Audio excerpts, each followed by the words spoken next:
parler de santé sexuelle et de santé féminine reste difficile. Par pudeur, par peur ou tout simplement par manque d'information.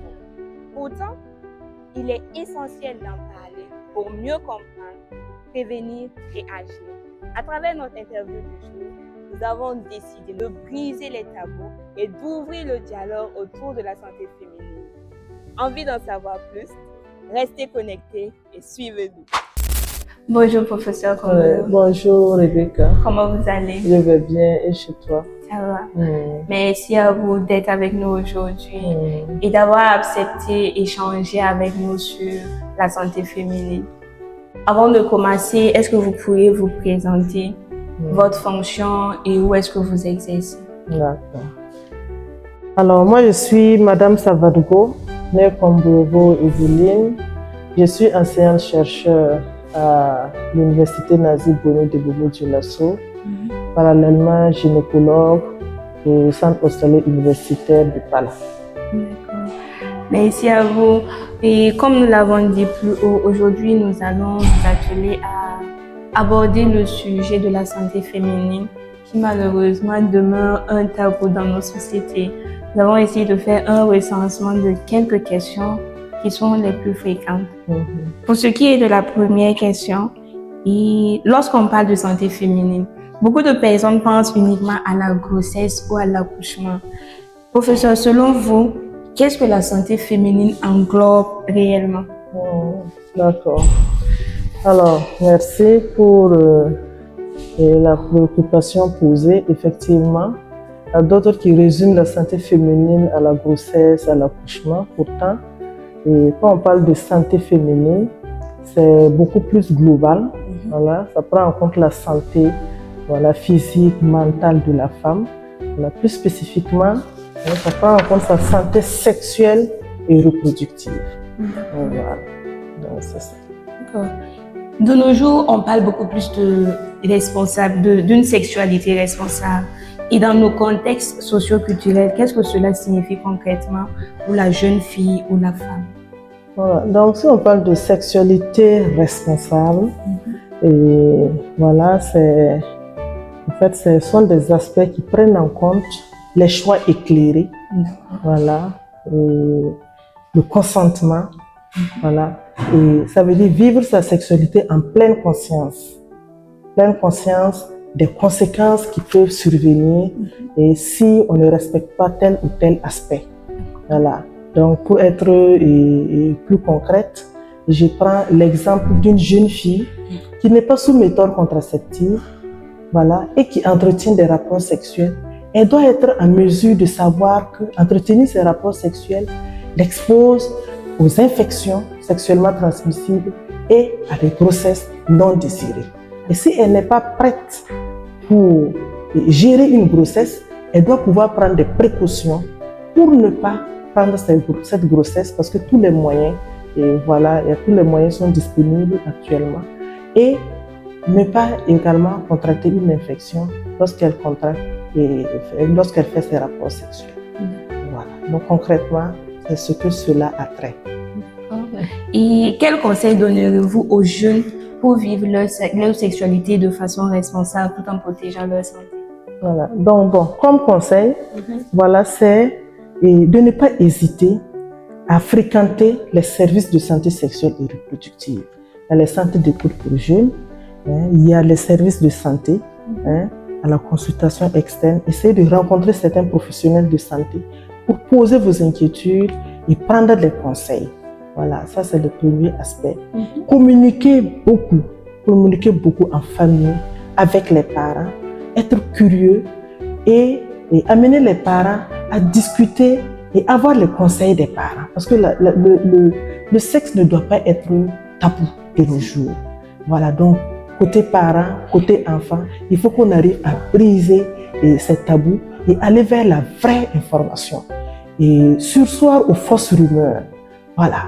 Et je prends surtout l'exemple d'une jeune fille qui croit qu'en faisant des rapports sexuels, et si elle se lave, elle ne peut pas prendre une grossesse. Ça, c'est une fausse rumeur. Une fausse rumeur qu'elle a entendue, Mais il faut chercher à savoir est-ce que réellement c'est ça, oui ou non.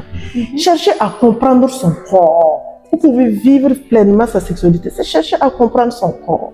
Donc j'exhorte les jeunes filles, en tout cas, à adopter des attitudes qui les amèneront à vivre pleinement leur sexualité de façon responsable. C'est très important. D'accord. Professeur, en parlant également de sexualité responsable, il faut noter les infections sexuellement transmissibles qui restent toujours un problème de santé publique. Quelles sont les infections sexuellement transmissibles les plus fréquentes et quels sont les signes d'alerte D'accord, c'est bon. chez la femme?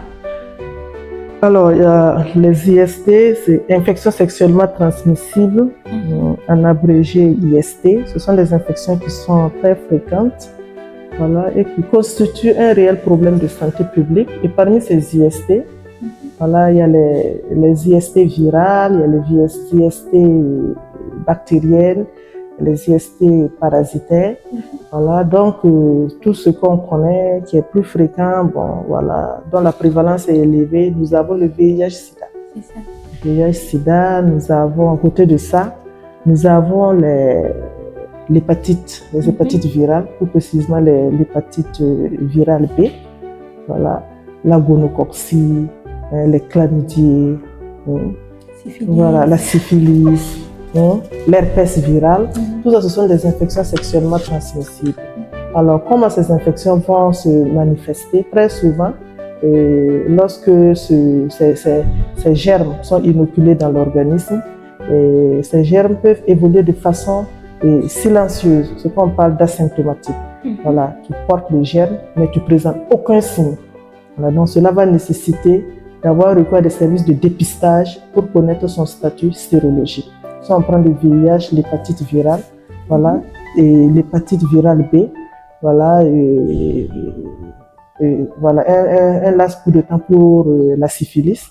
Tu contractes, tu n'as aucun signe clinique. Voilà, il faut à partir d'un certain stade pour avoir les manifestations cliniques. Par contre, la gonococcie, les vaginoses bactériennes et tout, ça, la femme peut présenter des leucorrhées. Des leucorrhées anormales, malodorantes, la vulve qui gratte, voilà, tout ça, ça peut être des signes interpellateurs. Voilà. Comment est-ce que ces femmes peuvent-elles se protéger efficacement contre ces infections? Voilà, donc je le disais, c'est surtout l'abstinence, voilà, ou la fidélité dans le couple. Et à défaut de l'abstinence ou la fidélité, avoir des rapports sexuels protégés, surtout si on ne connaît pas le statut sérologique de son partenaire ou de son conjoint. Voilà, et éviter d'avoir des partenaires sexuels multiples. Voilà, donc surtout c'est des pratiques sexuelles saines qu'il faut adopter. Et en parlant d'infections sexuellement transmissibles, il y a une question qui revient la plupart du temps. Certaines femmes se plaignent de persistance des infections, pour ne pas dire une récidive. Qu'est-ce qui peut être à l'origine? Est-ce le fait que le traitement n'était pas bien entrepris? Qu'est-ce qui est à l'origine de ces infections? Très souvent, ces infections, les femmes qui viennent consulter pour ces infections, et très souvent, on est limité dans les moyens d'exploration. On se limite à des traitements probabilistes. Voilà, l'approche syndromique, vous voyez que dans les formations sanitaires, où il n'y a pas suffisamment, les formations sanitaires qui ne sont pas équipées de laboratoires, on préconise l'approche syndromique. Et cette approche syndromique a des limites. Voilà, tant qu'on n'a pas la preuve, la certitude du germe qui est responsable de l'infection, on va instituer un traitement probabiliste et ce traitement peut ne pas être efficace. Voilà, donc ce qui est recommandé devant les infections sexuellement, les infections génitales à répétition, il faut faire un prélèvement vaginal, identifier le germe, tester le germe, la sensibilité du germe, et pour avoir le produit, voilà, idéal pour traiter et pour traiter cette personne. À côté de ça, si on parle d'infections sexuellement transmissibles, il faut aussi penser aux partenaires. Voilà, aux partenaires, si c'est un ou plusieurs partenaires, la chaîne de transmission sexuelle, il faut traiter cette chaîne de transmission sexuelle. Voilà, donc généralement, si on combine ces deux méthodes, on arrive à venir à bout de cette infection. Professeur, de nos jours, on remarque que beaucoup de femmes souffrent de règles très douloureuses, mais la majorité trouve que c'est normal. Est-ce le cas? Sinon, quelles peuvent en être les causes de ces douleurs et quand est-ce qu'il faut consulter? Ouais. Donc, les règles douloureuses, c'est pas normal. Voilà. Souvent, on fait croire à la jeune fille ou à la femme que règles douloureuses, c'est normal. Pourtant, c'est pas le cas. Hein? Ce qui n'est pas normal, ça doit nécessiter une consultation. Donc, devant les règles douloureuses, la première des choses à faire, c'est de consulter un professionnel de la santé. Et devant les règles douloureuses, il faut savoir qu'il y a deux types. Il y a les règles douloureuses, sont encore appelées la dysménorrhée, dans le jargon médical. La dysménorrhée primaire et la dysménorrhée secondaire. La dysménorrhée primaire, c'est celle qui connaît des règles douloureuses depuis qu'elle a vu ses règles. Voilà. Et très souvent, la cause est idiopathique. Il n'y a pas d'étiologie, il n'y a pas de substratum organique qui explique ces règles douloureuses. Et quand on fouille un peu plus loin dans la dysménorrhée primaire, on voit qu'il y a cette note familiale qui est là. Soit la mère a souffert de dysménorrhée primaire et elle a transmis ça à ses enfants, à ses filles. Donc, sur le plan génétique, on arrive à expliquer cette prédisposition de la jeune fille à développer une dysménorrhée primaire. Et quand c'est le cas, après le premier accouchement, tout rentre dans l'ordre. Voilà. Maintenant, il y a ce qu'on appelle la dysménorrhée secondaire. La dysménorrhée secondaire, c'est une femme qui ne souffrait pas de dysménorrhée, de règles douloureuses, et au cours de sa vie génitale, et au décours d'un événement gynécologique, elle se met à avoir des règles douloureuses. En ce moment, on parle de dysménorrhée secondaire. Là, les étiologies sont surtout organiques. Et en premier lieu, on va traquer l'endométriose. L'endométriose, qui est une pathologie, voilà, qui expose la femme à des règles douloureuses, parce que c'est une localisation ectopique de l'endomètre. Voilà, et au cours des règles, en tout cas, la douleur est intense. Et à côté de l'endométriose, nous avons les infections. Les infections génitales chroniques. Les infections génitales non ou mal traitées peuvent exposer la femme à des douleurs, à des douleurs menstruelles, à des règles douloureuses. Bon. À côté de tout ça, il y a plusieurs pathologies, notamment la synéchie cervicale. Voilà, une pathologie peut survenir et ça bloque l'écoulement des règles. Voilà, une synéchie cervicale ou encore une synéchie vaginale. Les règles sont produites, mais il n'y a pas de trajet pour que ces règles puissent être évacuées. Donc, au cours des règles, la femme aura très mal parce qu'elle a du mal à évacuer ses menstrues. C'est un ensemble d'étiologies, voilà, qui peut expliquer la survenue des règles douloureuses chez la femme. Cependant, quelles peuvent être les conséquences si ces douleurs ne sont pas traitées ou mal traitées? Oui, c'est invalidant parce que si la femme a des règles douloureuses et la douleur, comme ce qu'on a dit, c'est invalidant, ça peut l'amener à ne pas... Ça explique des absences scolaires universitaires, des absences professionnelles, ça réduit la productivité de la femme. Donc, au regard de tout ça, c'est mieux que cette femme consulte pour connaître la cause exacte de ses douleurs et pouvoir avoir des médicaments pour être soulagée. D'accord.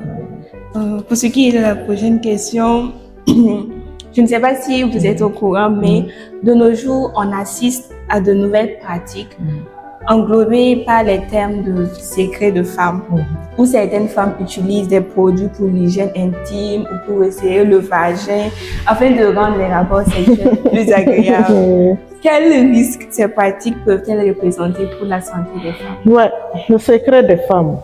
On a toujours dit, on n'a pas besoin d'utiliser des secrets de femmes pour retenir un homme. C'est par le comportement, voilà, c'est pas dans le respect mutuel, dans la communication, le dialogue, qu'on arrive à vivre pleinement et sa vie auprès de son partenaire. Mais chercher à mettre des secrets de femmes pour serrer le vagin et le retenir, ça, bon, c'est ce que les femmes pensent, mais au fond, ça ne retient pas un homme. Et ce que je vais vous dire, le vagin se nettoie tout seul. Le vagin n'a pas besoin de produits pour être nettoyé. Au contraire, ces secrets de femmes que les femmes introduisent au fond de leur vagin, ce sont des produits qui sont agressifs, corrosifs, qui altèrent la muqueuse vaginale. Comme ça altère la muqueuse vaginale, quand elles mettent ces produits, lors de l'introduction du pénis, et la douleur réveille un réflexe. Elles contractent leurs muscles du fait de la douleur, puisque ces produits ont irrité la muqueuse vaginale. Voilà, ce réflexe créé, elles ont l'impression qu'elles sont serrées. Le vagin est plus serré qu'avant. Pourtant, c'est l'inflammation créée par le produit là qui crée ce réflexe dont l'introduction est plus difficile et elles pensent que c'est le produit qui a fait que le vagin se resserre. Pourtant, ce n'est pas le cas. Ce n'est pas le produit. Comme le produit a créé cette inflammation, au contraire, le produit laisse des conséquences désastreuses.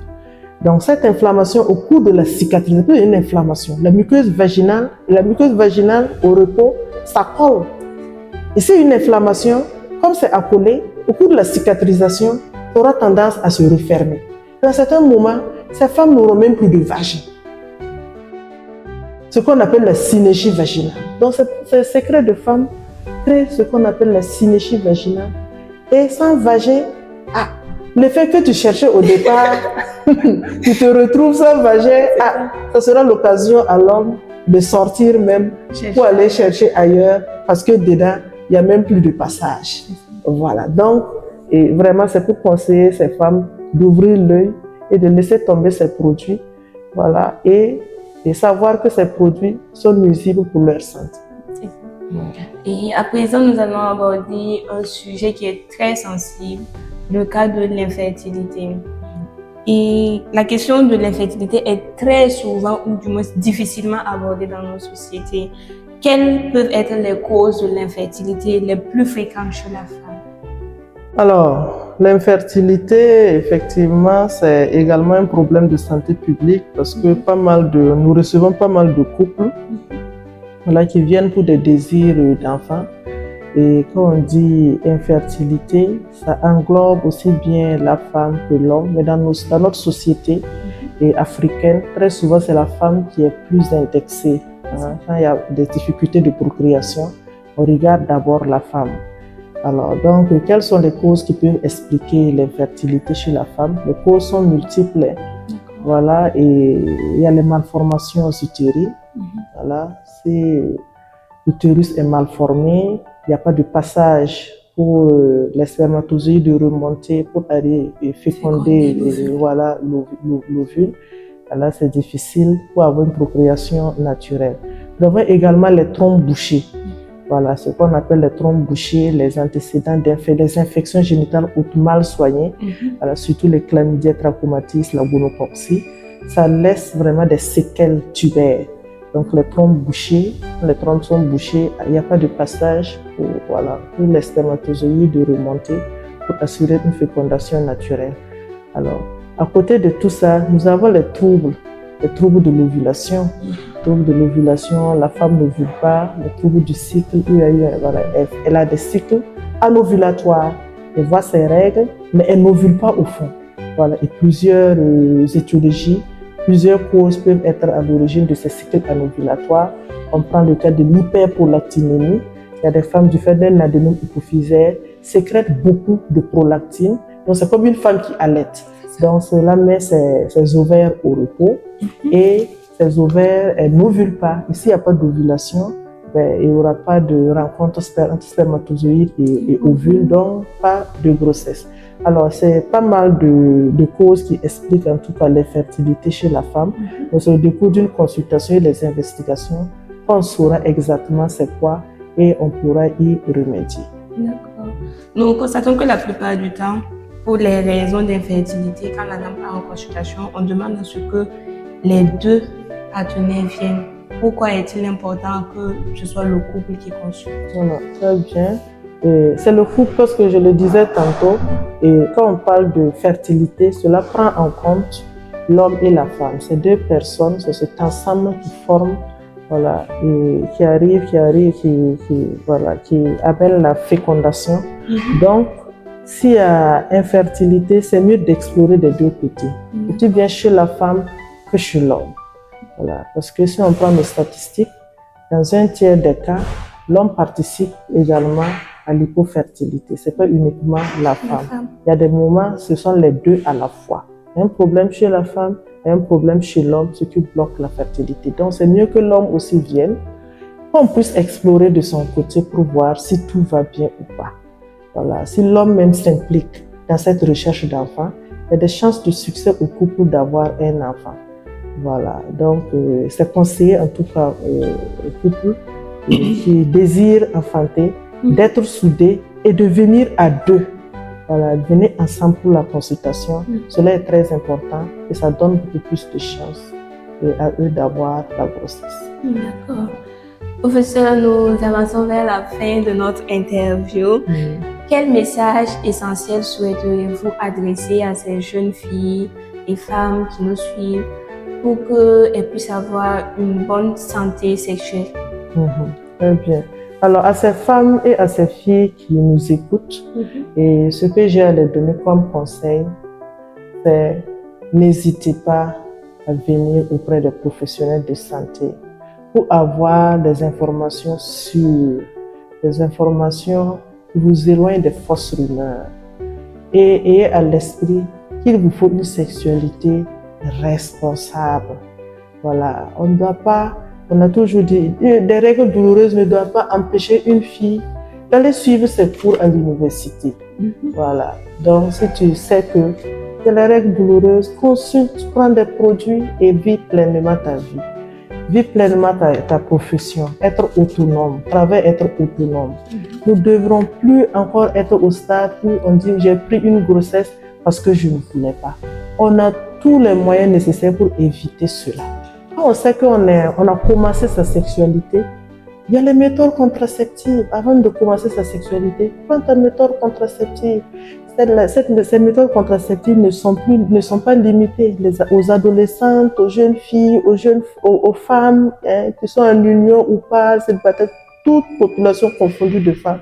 Voilà. Si tu viens dans les formations sanitaires, dans les structures de soins, tu auras accès à ta contraception pour éviter d'être dans une situation où tu es où tu faisais une grossesse non désirée, où tu vas aller chercher un avortement provoqué clandestin qui exposera ta vie, qui peut même assombrir ton pronostic obstétrical ultérieur.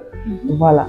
Donc vraiment, c'est interpeller les femmes à vivre pleinement, à prendre conscience de leur santé et à ne pas hésiter à venir consulter les professionnels de santé parce qu'on est là pour eux, on est là pour vous, on est là pour vous. Donc n'hésitez pas à vous approcher de nous pour avoir de plus amples conseils et pour vivre pleinement votre vie sexuelle et reproductive.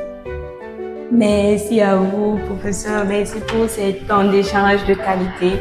Merci de nous avoir accueillis, d'avoir accepté d'échanger avec nous autour du thème qu'est la santé féminine, malgré votre programme hyper chargé. Je pense que ces éléments de réponse seront très utiles à nos abonnés. Chers amis téléspectateurs de Santé Commune TV, nous sommes au terme de notre échange du jour avec professeur Komwero Elodie, épouse Salvador, sur le thème de la santé féminine. Nous osons croire que cet échange vous sera très utile et que ces conseils vous aideront à avoir une sexualité plus responsable et une santé féminine plus épanouie. Sur ce, nous vous disons merci. C'était votre animatrice du jour, Zomodo Getwene Rebecca, doctorante en médecine. On se donne rendez-vous à très prochainement pour une autre interview. Sur ce, prenez bien soin de vous et excellente journée.